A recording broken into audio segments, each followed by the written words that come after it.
But yeah, moving on to Dynamite. We had Dynamite, the 4/23/25, April 23rd, 2025 edition. They were at the Uno Lakefront Arena in New Orleans. I assume Uno like the card game, Yeah. not the pizza place. They had a attendance of 2,106. It was a near sellout for that arena. I know that doesn't sound like a lot of numbers, but that's not a super big arena. And then when I think it's normally like a 5,000 person venue. So when you set it up for wrestling, that's cut down considerably. They had a viewership of 521,000 with a 0.14 in the 18 to 49 demographic. So they're down a bit from the last week. They're down a lot from the last week. I think it's like 24% or something. But that's quite a bit. One of the things that kind of happened with that this week, and then we'll move on, is they had hockey and all competition from something else, maybe the NBA, but everybody's kind of using that as an excuse because they aired live on the West Coast and they usually don't. Usually they air later, so it's at prime time for them. But people use that as an excuse. But last year, at this time, they did like 680K. So it's like they did pretty well last year. So why is it so low this year? Well, probably reasons that I will not speculate on here, but we know why. But anyway, they have the opening segment here with Master P. Everybody whose back hurts right now that's listening to us knows who Master P is. Make them say, but now we're more like make them say, my back. He comes out and he's introducing the ops. I'm very into the ops. Believable group of guys. When they're acting tough, you think that they could actually kick the shit out of the people that they're acting tough to. And when you compare them to a lot of the people on the AEW roster, they probably could in a shoot kick the shit out of most of these guys. So that's pretty cool. They came out, they cut their little promo with Master P. They celebrated their title win. The Death Riders interrupted. They came out, they're brawling a bit. Joe locked Jon Moxley in the Coquina clutch again. He just keeps locking him up in this thing. Hopefully he locks him up in an actual match and takes the belt off of him so that we can move on from the Death Riders chapter in the AEW story because it's about time. And then the Young Bucks come out with Okada and they've got chairs and they save everybody. And Marina Shafir comes out and pulls them from the ring just as Swerve Strickland arrives to kind of even the odds. And then Kenny Omega came out as well. And they cut a little bit of a promo, or Joe cut a little bit of a promo praising Omega before he challenged Jon Moxley for the belt. I assume that they're going to wrestle at the pay-per-view. That hasn't been expressly figured out or announced as to when they're going to do it, but I assume that's it. What did you think of this opener? I don't know. I mean, it was all right. Samoa Joe's the man. His presence is something that most people in the company don't have, and it's like a legit kind of tough guy. Right. Bigger guy. He can work really well. He doesn't have to do crazy high spots to make himself get over with this crowd, which almost everybody else does. So he's doing stuff on the show that most people aren't capable of doing. I enjoyed the segment, though. I generally like anything with Kenny. Kenny's the man. Swerve's fucking awesome. I don't think Swerve's done anything in the company that I haven't liked besides the whole syringe thing in a while. The Bucks. That's fair criticism. Yeah, the Bucks I could, they could just go. Okada, I don't want to talk poorly on Okada because it's not his fault, but the way that they use him is just not good. He could be doing a lot better stuff, but he's barely on the show, and he's just been like a comedy guy the whole time and barely ever wrestles. But it was an alright segment. I liked it. To your point, I had hoped for a lot more from Okada when they got him. It seemed like that was a big acquisition from the free agent market at the time, and they just got him in here doing kind of the Young Bucks goof stuff. I mean, it's their buddy, so that's probably why. Yeah. That's true. But yeah, like to your other point, it is good to see Kenny out there. I'm glad that he's back. Hopefully, they use him in a good fashion and they make a good paper double or nothing next one. I think, or is that Yeah, pretty sure Are we that's gonna? it. Okay, cool. So yeah, that'll be good. I think you were They got lagging there for a some. sec, but you're getting No, at my brain was lagging, not my not my PC. But anyway, we'll move on from that segment. The next segment they had a backstage segment with Nick Wayne and Christian Cage. Say that 3 times fast. Backstage with Nick Wayne and Christian This was Cage. good. But anyway, this was pretty good. Nick Wayne won the Ring of Honor World Television Championship. He's been growing a little bit more balls. The kind of story that they're telling here is he's kind of like bowing up to his daddy, Christian Cage. He's not just getting completely pushed around like the young man that he was earlier in the first iterations of the patriarchy. Yeah, His mom's I hot. enjoyed it. Yeah, and all she does is just stand there. But yeah, he stuck up to him, and Also, basically was just like, it's funny. Christian took the belt, and he does that with everybody that like works with him. He like takes it and takes credit for the belt, and like he'll say that he's the champion, right? yeah. But yeah, everything Christian Cage does in AEW is good. He's the man. It kind of sucks because I feel like at one point they were going to have him become the world champion, and whether that would have been the right decision or not, they definitely weren't just going to have him win that like contract just to lose it in the fashion that he did, right? Yeah, I think that was they kind of dropped the ball there with that booking. Yeah. But it is what it is. And then like they He they give Nick Wayne the ROH World Television Championship. Like I would rather have a Domino's pizza than that. Like that it would probably be worth more.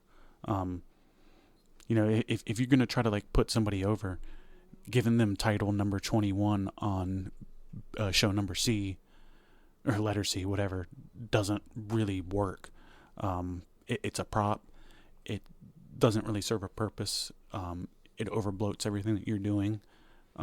Get ROH stuff off of your television show, and yeah, just make an AEW World Television title, which they don't have, by the way. Why not make that? Yeah, like, yeah, we need to talk about ROH at another time. We literally said that earlier. I don't want to get into it too much, but it's nothing but a prop. It's completely pointless, and you want to move on to the next one. Yeah. So the next thing is we finally got a match. We're like 20 minutes into the show with no wrestling, which is weird for AEW. Usually they get to the action a little quicker. But we have Mark Briscoe versus Ricochet. It's actually a pretty good match. The crowd taunted Ricochet about being bald, which was pretty funny. They had a pretty good back and forth. I don't know. It was basically a standard AEW match. These guys all got their shit in. The crowd was marked out and into it. I mean, this is just they had a pretty competitive match. This is just me, but I like both guys involved. Ricochet's been doing way better work than he did with anything in WWE. Like, I know he was working with Swerve, but that program was legitimately good. I liked it. And Mark Briscoe is very underused, like a lot of guys are in AEW. Mark Briscoe could be one of their top guys right now if they really would have jumped with stuff once he was actually allowed on the show after the passing of his brother. But we don't even need to talk about that. We can talk about now. Fucking push Mark Briscoe. He's the only guy on your show, maybe besides what's Juice Robinson, that has that kind of charisma. I could buy him as your world champion. He can get sympathy and like work underneath like nobody on your show can. But it's like they don't push these guys in these kind of situations because the kind of heat that they have is just on one group that I guess takes it all. Because I guess beyond I know describe that a little bit funny, but I'm just saying there's no heat on the show, and there's one group that actually kind of has a little bit in the Death Riders, and the kind of heat that they have is like go away heat. It's not real heat. So like if they could actually have Mark Briscoe working a program over something people care about, where there's something on the line, and he's being like oppressed by like some kind of authority figure, where he's trying to rise above something, they could have like a program if they did it well that would last them like 3 or 4 months. He's the man. Like I know you agree. Like You just instantly booked it better than them. yeah. I mean I know it was kind of a crappy description, but I mean Mark Briscoe could do a lot of really good shit on your TV, and like you could have multiple 4-month long programs with him, with somebody, and it doesn't even have to be over like the world title. It could just be like he could really put over like your mid card championships, and it's just something that's not happening on that show, and they almost have no real mid card scene. It kind of sucks. Yeah. And circling back to the Juice Robinson thing, it's very unfortunate that guy keeps suffering injuries. Same 'Cause, with Jay man, White. he is good. He's hurt again too. So like they're both Oh, out. damn. Yeah, they can't catch a break. There's a whole bunch of people hurt.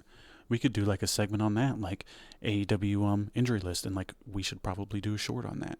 Just literally remember that, write that down or something. But Yeah. but yeah, good stuff. And I actually really like this episode of Dynamite. By the way, their last 2 weeks have been good shows. I'm not sure the quality of this show reflected in the ratings, and not saying it's like the end all be all best show ever, but it's way better than it's been in the past. Just the past 2 weeks, by the way, they got plenty of room to go south, and the show wasn't perfect. Oh, yeah. And we can go ahead and move on to FTR and Stokely if you want. Yeah, so the Tony Schiavone's in the ring and thinking he's going to introduce FTR after almost getting pile drived by him last week, and Stokely Hathaway, of all people, comes out and interrupts him and announced that he is now FTR's official agent, and then was critical of AEW's management for suspending them. And so they all come out and they walk to the ring together. I don't know that I necessarily buy this as the trio, but They had to Stokely find something can for be- Stokely to do. So I enjoyed when he was doing the stuff with Statlander and Willow, but He's a good I don't know if he mouthpiece. goes with FTR or not. But yeah, he is a good mouthpiece. So I'm one of these. This is one of those ones that I'm kind of just sitting back and waiting to see. They kind of just came out and cut like bitchy heel promos. Telling everybody that now it's FTR first moving forward. And then they invited the Rock and Roll Express out to the ring because they were in the crowd. And man, these guys are looking old as fucking dirt. Yeah, they are. I love Rock and Roll Express, but man, I mean they're like legit senior citizens now. And they pushed one of them down, and then they were gonna spike pile driver Ricky Morton. And it's like, oh well, you're gonna pile drive a senior citizen here, dude. What are we doing? But then the Paragon came out and made the save, and FTR ran off through the crowd like pussies, like you would expect heels to do. Yeah, And FTR are decent good heel heels. work. It's Yeah. just it's not how I'd use them if it was my company. No, but this is one of the best tag teams in the world. undervalued. Definitely the best tag team in your company, and they're not using them right. They haven't been using them right for a while. It's a shame. I think that part of that is because of the Bucks, but I mean that's just me completely speculating, and it could have nothing to do with them.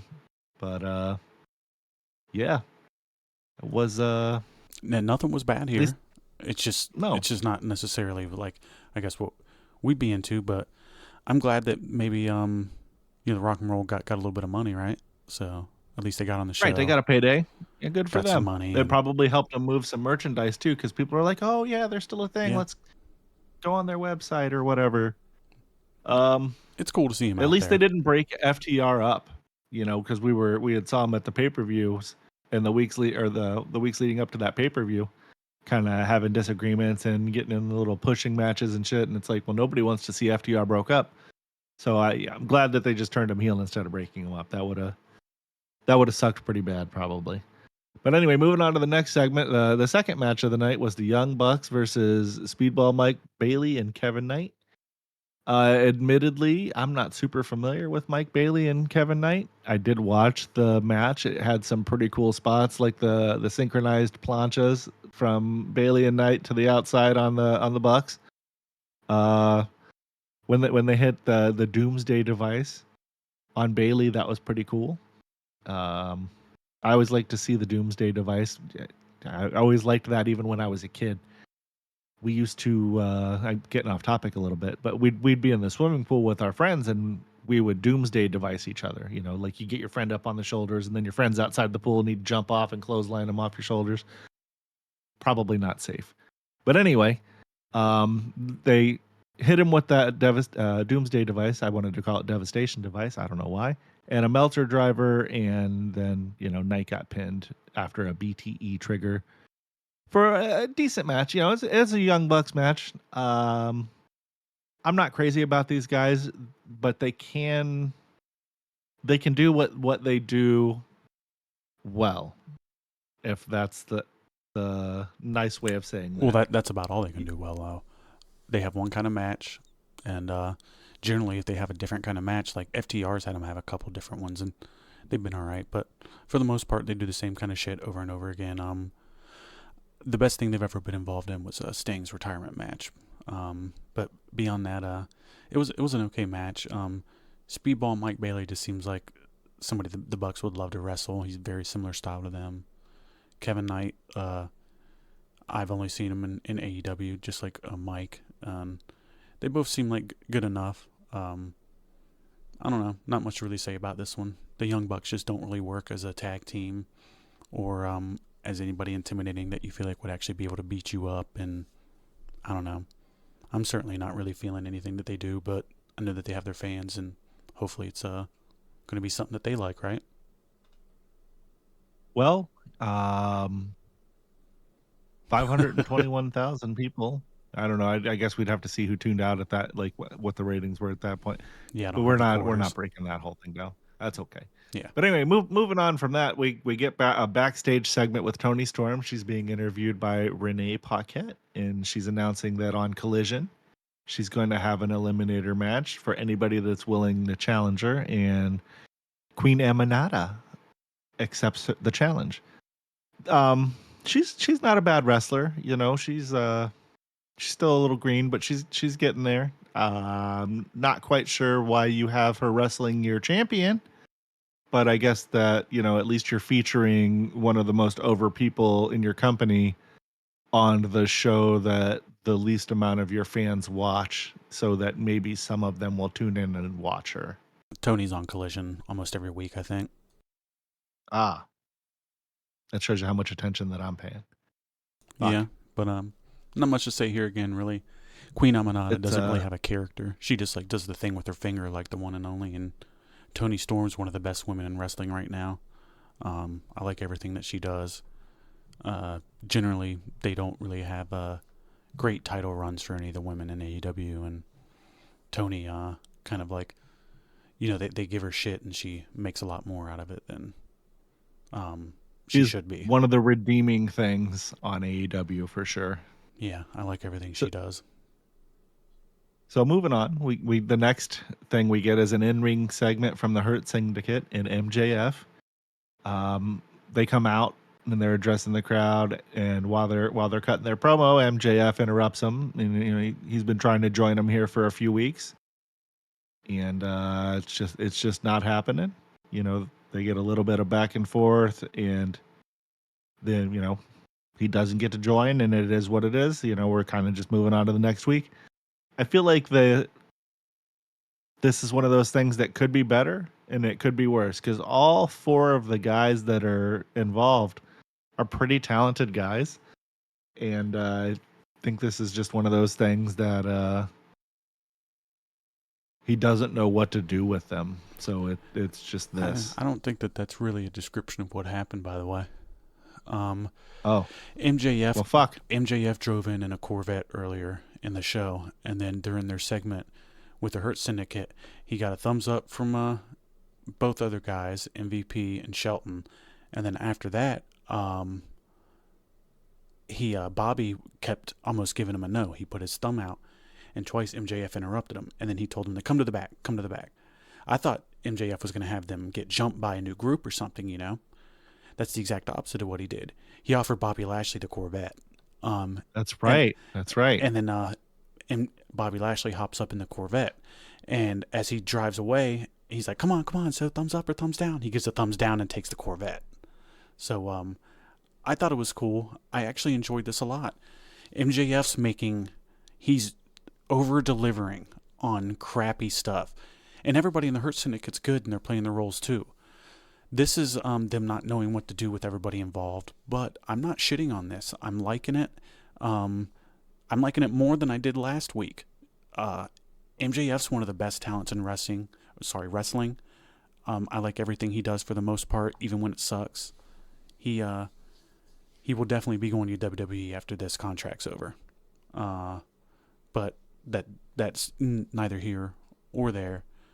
Good stuff. I liked it. You liked it too. I'm looking forward to where they go with this. Oh, yeah. And we keep predicting, probably like everybody else is, that MJF is going to have some guys join him, and they're going to end up feuding with the Hurt Syndicate because they won't let MJF in. Sound maybe right? He pairs back up with FTR. I wouldn't hate that. That may happen. Was that the Pinnacle? Yeah, I believe that is what it is, and they had Wardlow with them too. Yep. We'll see if that happens. Wardlow probably won't come back and join them. You know, I think he's on his good guy run where he ran to the store and never came back like somebody's dad. Yeah, he's out of there. But we can move on. Yeah. But yeah, so we got to the third match of the night, which is Takasha, Josh Alexander, Will Ospreay, and Brody King tag team match.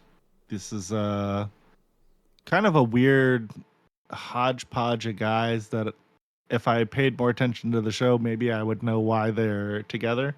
Why is Will Ospreay teaming with Brody King, TJ? What's going on here? Because that's the guy that he wanted to team up with, I guess. I may have missed something, but that seemed completely random to me. I don't know. And Takeshita and Alexander, I guess, is with Don Callis and them now.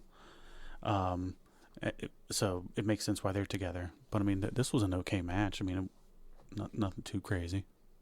Yeah, I mean, one of my common, not criticisms, compliments of AEW is their in-ring work is almost always good.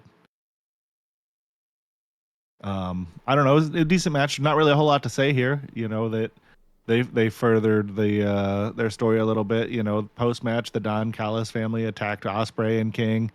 Kyle Fletcher came out. Hangman Page came out, and he was ambushed by Roppongi Vice, and the crowd went mild. You know, who the fuck wants to see Roppongi Vice? Well, first off, I'll jump to that. Kyle Fletcher's getting jacked. His promos are getting way better. His wrestling's great. One of the best wrestlers in the company. He doesn't do that stupid toe drag thing anymore. This time last year, I would have never have guessed that he would be somebody that I would be interested in. But he's good. I hope that they keep pushing him in a positive direction. They should have him win the O and like build some stars here. You know, make this shit happen. Yep. Have some like real guys that are like contenders. You know, because you don't have a lot of them now. But all right, match. Like, I care about Roppongi Vice as much as I do a piece of toilet paper after I wipe my butt with it. You know, just flush them right down the toilet. I never want to see those guys again. Trent was good when he was with the Best Friends, and they could do their little comedy act and work with Orange Cassidy. Beyond that, I never want to really see the guy, though. And not to say that he isn't a talent, but the way that they use him leaves a lot more to be desired. And, you know, I can just move on from this, and hopefully Roppongi Vice, you know, Roppongi Vices their ass on out of here. Roppongi on down the road, bitch, yeah. But anyway, the moving on to the main event here, we had Jamie Hayter and Chris Statlander in the Owen Hart Foundation tournament semifinal. I can't talk. Semifinal. I don't know why that was so hard to say. Apparently, I can't talk.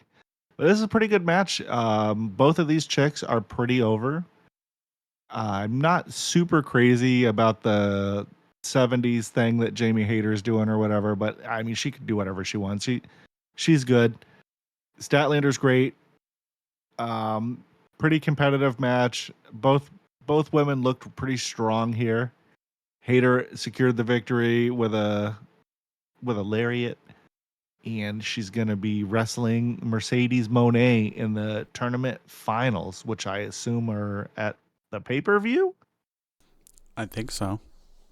But yeah, this isn't really like a main event type deal on your show. Kind of like one of the problems with AEW is how they position their main events. You know, like you want your main event to be featuring the top guys in your show and the top program, and it's something that you build through the whole show.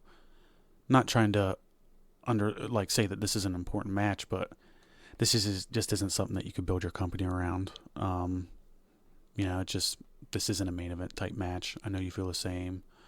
I like Jamie. I mean, Hayter. I would have probably made this the opening match. Yeah, I like Jamie Hayter. I like Chris Statlander. They're awesome. I remember Jamie Hayter when she was with Britt Baker before she got hurt and disappeared for like a year. Could barely talk, or they just didn't give her the opportunity to do so. They started letting her do promos a lot more in the past couple months, and she fucking knocks it out of the park every single time. I like her in-ring work. I enjoy her promos. She seems serious to me. She's more serious than most of the men in the company, and I'm not crazy about her look either. But she's great, and it sucks that they're gonna have her move on to lose to Monet. But it is what it is, and that's my opinions on that one. She's like the personification of what people used to say about Triple H in the early 2000s. Just get out the shovel and bury everybody that you're against. Pretty much. No arguments with you there. Yeah. We'll have to figure out another M-related word to add to her name and start calling her Triple M. Or we just call